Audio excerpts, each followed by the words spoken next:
السلام علیکم ورحمۃ اللہ وبرکاتہ۔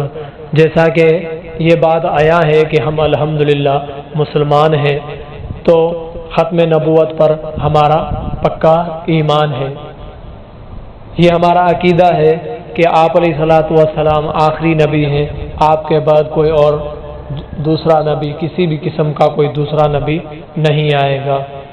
اگر کوئی آدمی اس کے اندر شک و شبہ کرتا ہے، اگر کوئی آدمی اس کے اندر تردد میں ہوتا ہے کہ آپ علیہ الصلاۃ والسلام آخری نبی ہیں یا نہیں ہیں، اگر تھوڑا بھی اس کو شک ہے تو وہ شک کی وجہ سے اکابر فرماتے ہیں کہ اس شک کی وجہ سے وہ کافر بن جاتا ہے۔ لہذا ہم مسلمانوں کو اس معاملے میں شک کی بھی گنجائش نہیں ہے کہ آپ علیہ الصلاۃ والسلام آخری نبی ہیں یا نہیں ہیں، بلکہ پکا ٹھکا یہ یقین رکھنا چاہیے کہ آپ ہی بس آخری نبی ہیں، آپ کے بعد کوئی اور نبی آنے والا نہیں ہے۔ لہذا اس کے ثبوت کے اندر قرآن و حدیث کے اندر کئی دلیل آپ کو مل جائیں گے۔ میں اس بات میں ابھی جانا نہیں چاہتا، میں آپ کو اس پر ایک بات عرض کرنا چاہتا ہوں کہ ایک علاقے کے اندر ایک افسر تھا، ایک فوجی افسر تھا، جس کو قادیانیوں نے اپنی بیٹی رشتے کے اندر دی۔ اور یہ آپ نوٹ کر لو کہ قادیانیوں کی جو سرگرمی ہے ان میں ایک سرگرمی یہ بھی ہے کہ وہ اپنی بچیاں ان کو رشتے میں دے دیتے ہیں، پھر آہستہ آہستہ چل کر ان کو ترغیب دے کر وہ اپنے مذہب کے اندر لے آتے ہیں، وہ اپنے اسی یعنی منکرین ختم نبوت میں ان کو شامل کر لیتے ہیں۔ تو لہذا یہ ان کا ایک طریقہ کار ہے۔ تو ایسے ہی انہوں نے بھی اس فوجی افسر کے ساتھ یہ طریقہ استعمال کیا۔ انہوں نے لیکن وہ پکا ٹھکا ایک موحد اور مومن بندہ تھا، اس نے شادی تو کر لی لیکن وہ اس بات پر اٹل تھا کہ آپ علیہ الصلاۃ والسلام آخری نبی ہیں۔ لیکن وہ بھی باز نہ رہے، قادیانی بھی باز نہ رہے، چلتے چلتے وہ اس کو ترغیب دیتے رہے۔ آخر بالآخر انہوں نے اس آفیسر کو اس بات پر راضی کر لیا کہ آپ کیا کر لو، چلو استخارہ کر لو، یعنی آپ ہماری بات نہ مانو، ہمیں آپ چھوڑ دو، آپ استخارہ کر دو اس معاملے میں کہ آپ علیہ الصلاۃ والسلام آخری نبی ہیں یا نہیں ہیں۔ یعنی اتنا سا شک ان کے دل میں ڈال دیا، اتنی سی بات پر انہوں نے راضی کر دیا کہ چلو آپ کیا کرو، استخارہ کر لو۔ دیکھو اگر استخارے میں یعنی آپ کو یہ خبر مل جاتی ہے کہ آپ علیہ الصلاۃ والسلام آخری نبی نہیں ہے تو پھر تو آپ کو ماننا ہی پڑے گا۔ لہذا اس آفیسر نے بھی یہ بات قبول کر کے اس نے استخارے کے لیے حامی بھر لی۔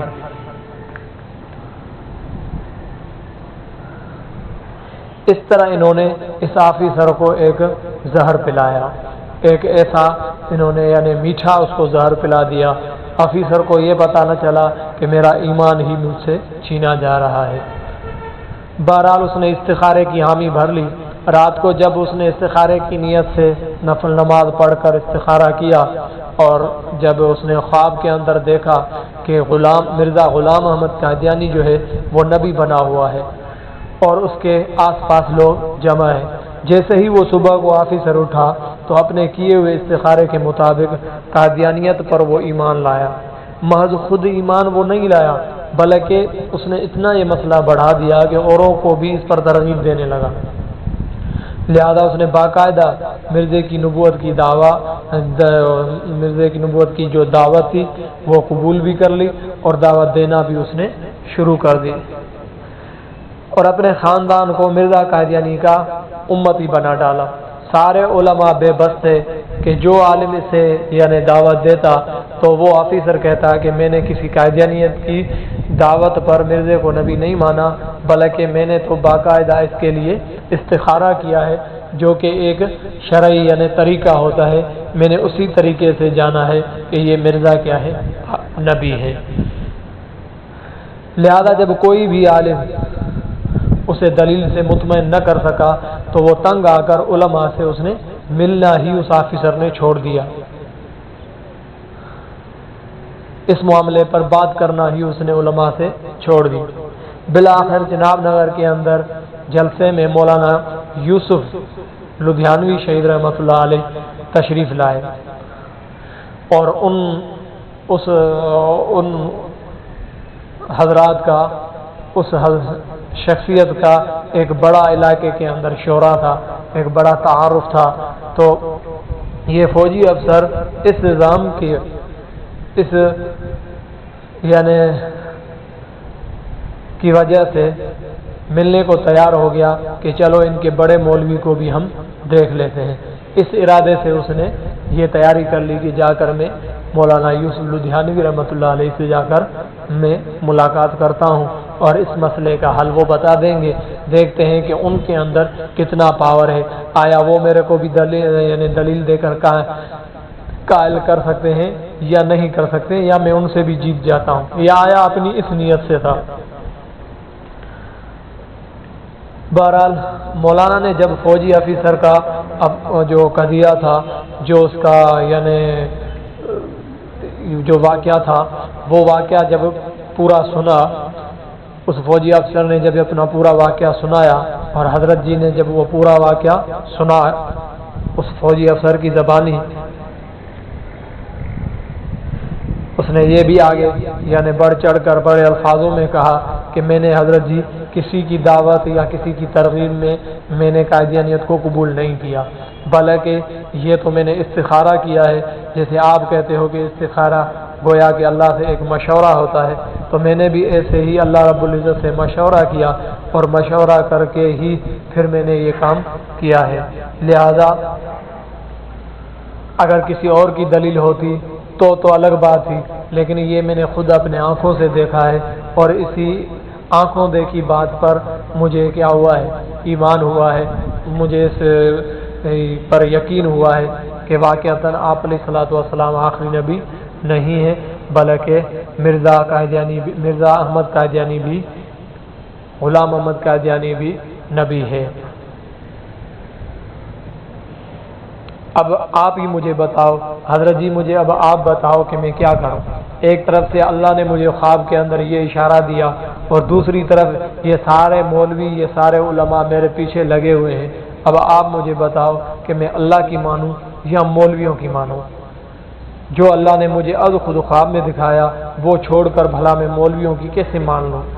تو حضرت مولانا یوسف لدھیانوی نے ان کا ہاتھ تھاما، گویا کہ وہ زبان حال سے ہی اس نے کہا کہ فی الحال رب کی نہ مان، اس درویش مولوی کی مان، کہ مولوی کے بتائے گئے اصول جو ہیں، مولوی کے بتائے گئے جو اصلی رب ہیں ان کو کیا کر مان لیں۔ آپ کو یہ مولوی ہی بتائے گا کہ اصلی رب کون ہے، اصلی اللہ کون ہے، یہ آپ کو یہ مولوی ہی بتائے گا۔ لہذا اب تو اس یعنی مولوی کی ہی بات مان لے۔ گویا کہ اس نے زبان حال میں ایسے کہا، سامنے ان کو نہیں کہا، بلکہ گویا اپنے خیال گمان میں انہوں نے گویا کہ ان کو یوں کہا۔ آگے پھر حضرت نے ارشاد فرمایا کہ جب تم نبی اکرم صلی اللہ علیہ وسلم کی ذات میں شخص سے تم گزرے تو مسلمان ہی نہیں رہے۔ ان کو واضح طور پر بتایا فوجی افسر کو کہ حضرت جی آپ کہہ رہے ہو کہ میں نے کیا کیا، استخارہ کیا، اور استخارہ آپ نے تب کیا یعنی آپ کو آپ علیہ الصلوۃ والسلام کی ذات میں شک ہوا تبھی تو آپ نے استخارہ کیا۔ اگر شک نہ ہوتا تو آپ پکا ٹھکا جس معاملے میں یعنی آپ کو یقین ہو تو اس میں استخارے کی تو کوئی ضرورت نہیں ہوتی۔ استخارے کی ضرورت تو تب ہوتی ہے جب دونوں پہلو کیا ہوں، برابر ہوں، کہ اب یہ کرنا ہے یا وہ کرنا ہے، اس وقت استخارہ کیا جاتا ہے۔ لیکن جب ایک پہلو بالکل واضح ہوتا ہے تو اس میں استخارے کرنے کی تو کوئی ضرورت نہیں ہوتی۔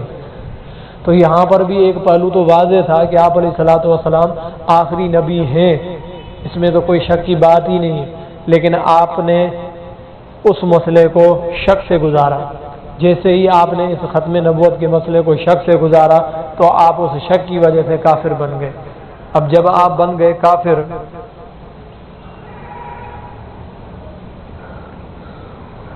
تو پھر خواب میں تو ایسے ہی دکھنا تھا۔ اگر تمہیں یقین کامل ہوتا کہ آپ علیہ الصلوۃ والسلام کی ذات ہی آخری نبی ہے اور کوئی نبی آ نہیں سکتا تو آپ استخارے کے لیے ہرگز تیار نہ ہوتے۔ جب تم نے استخارے کی ٹھان لی تو گویا تمہیں شک ہوا کہ سید الابرار آخری نبی ہیں یا نہیں ہیں۔ جب آپ نے آپ علیہ الصلوۃ والسلام کے ذات کے حوالے سے شک کیا تو آپ کافر ہو گئے۔ نبی کی ذات میں شک کرنا بھی کھلا ہے کہ کفر ہے۔ جو ہی آپ شک میں پڑے، شک میں مبتلا ہوئے تو وہاں سے آپ کافر ہو گئے، اور حالت کفر میں تمہیں جو قادیانی ہی نبی نظر آنا تھا، باقی آپ علیہ الصلوۃ والسلام تمہیں نبی نظر تھوڑے ہی آنا تھا۔ لہذا آپ حالت کفر میں تھے، اور حالت کفر میں اللہ رب العزت آپ کو کیا نبی دکھائے گا؟ کافروں کا جو نبی ہے مرزا غلام احمد قادیانی، تو وہی نبی آپ کو دکھائے گا اپنا نبی۔ اگر آپ ہوتے مسلمان تو آپ کو اپنا نبی یعنی آپ علیہ الصلوۃ والسلام کا دیدار ہوگا، مرزا غلام احمد قادیانی کی شکل بھی آپ نہیں دیکھو گے۔ تو لہذا آپ شک میں پڑ کر اپنے آپ کو کفر میں ڈال چکے ہو۔